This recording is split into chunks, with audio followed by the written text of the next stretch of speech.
I swear our little montage was so corny. I love them. I think it's the music. The music was like very like impactful, like dun dun da da. So we're back with Olympic shooting legend Kim Rhode, the most decorated female Olympic shooter. And before we left, I wanted to ask you. So who's your coach? My coach is actually my father. So he's been there every step of the way and helped pull almost every target. That's pretty dope. We keep it very family oriented on this side. Yeah, my mom actually helps schedule everything and does stuff. So we're a very close and tight knit family. And I think a lot of people forget too that Olympians don't get here on your own. It takes a lot of help and support from a lot of different people. So I feel very, very blessed to have them. I can only imagine. So, are you training year round, or is it something that happens during specific lots of time? Like, and then on top of that, what does a typical training session with you look like? Well, to answer your first part of the question, yes, I train every single day. I actually got through training today. I was out at Redlands Trap and Skeet, and I shoot every day. I average anywhere between 500 and 1,000 rounds a day when I'm in full training. We're talking shotgun. There really isn't it. Yeah, 500 to 1,000 in shotgun. Yes.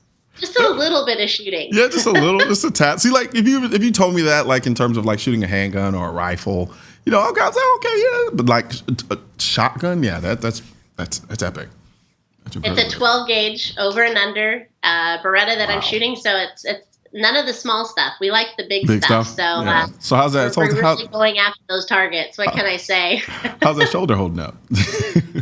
What shoulder? What are you talking about? No, it's great. I mean, it's like anything. You build up to it. Yeah. You know, we start off shooting a couple hundred, then you keep going from there, and pretty soon you're up to 500, 1,000. I mean, we use a lot of different muscles than most people would in other sports. Gotcha. A lot of stabilizing. I always like to say, if you hold your arms out in front of you and put weights on the end of your arms, that's equivalent to what we're doing, because we're holding a 9.5-pound shotgun out in front of us all day, off and on. And if I'm doing it 1,000 times, that's like 1,000 lifts up and down. So, I mean, there's a lot that goes into it in the shotgun world. But yeah, I start off about 7 in the morning. I go through a lot of drills, repetitions, really focusing on my weak points. I always say I like to face my fears. So if I'm having any issue with any target, I'm really going at it. And, you know, that's just really equivalent what my training is based on. Awesome. So are you planning to go to the 2020 Olympics? Of course. I kind of laughingly say, you know, Oscar Swan, who's the oldest medalist in the history of the Olympics, was 72. So I'm 37. I got about, 8 or 9 more in me to catch up to him. Yeah.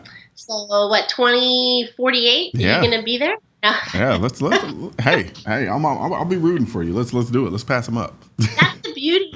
That's the beauty of shooting, is that we can do it for a very long time. There is a shelf life to a shooter. And that's like one of the best things about the sport. And one of the things I love the most is that you can be 70 and be just as competitive against some of the younger kids. I tell you though, those young kids, they're chomping at my heels every day.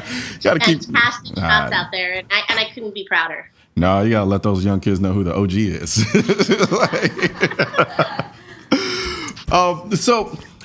Your career wasn't without some levels of controversy.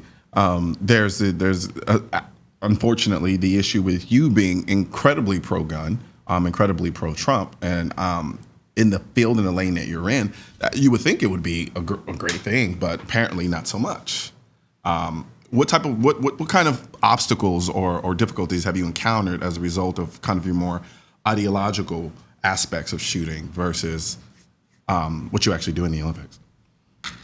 Well, I think a lot of people don't realize. I think, for me, one of the things that really stood out for me and why I kind of felt the need to come out and do more and show the positives of shooting sports was really after the 2008 Olympics, when I had just won an Olympic medal. And I'm going in to do a bunch of media and interviews. And you would think that the first question you get asked would be, what is it like to represent your country? Or what is it like to stand on that podium or have that gold medal around your neck, or to train 4 years for this moment? How was that? in actuality, the first questions that I was asked was to comment on some of these tragedies that have occurred in our country. And for me, that was really a wake up call where I really needed to be a voice. How do you usually deal with some of the criticisms and the critique from people who judge you on your political stances and your ideological stances on firearms? I mean, is it something that you found has ever affected you, or is it something that you're able to kind of deal with and kind of push it off? I really don't give it too much thought because, Yeah. I mean, this is who I am. You either accept it or you don't, and hopefully you realize that I do a lot of things for a lot of different charities and organizations and kids and youth, that that if people want to judge me on what it is I do, then that's on them. Yeah. Really, I don't really give it two thoughts. If I worried about everything, I think one thing my dad has always said: you can't make everyone happy. No, you So you can't. just have to focus on what you're doing at the task at hand, and just know that you're all good. Absolutely. So I want to implore you to keep doing the awesome job that you're doing. I love it, especially considering I can't shoot, skeet, or trap for the life of me. We'll have to fix that. We'll Yeah, have to remedy it. I need to be taught because it's kind of embarrassing. But I want to thank you very much for joining me, Kim. It was a pleasure speaking with you. Thank you so much for having me. I appreciate all the support, and hopefully we can bring home another gold in Tokyo 2020. Let's do it. You have a good I'm one. all about it. All right. You take care. Thank you. We're gonna take a short break, and when we come back, we'll talk about a pretty interesting two-way fight going on in New Jersey.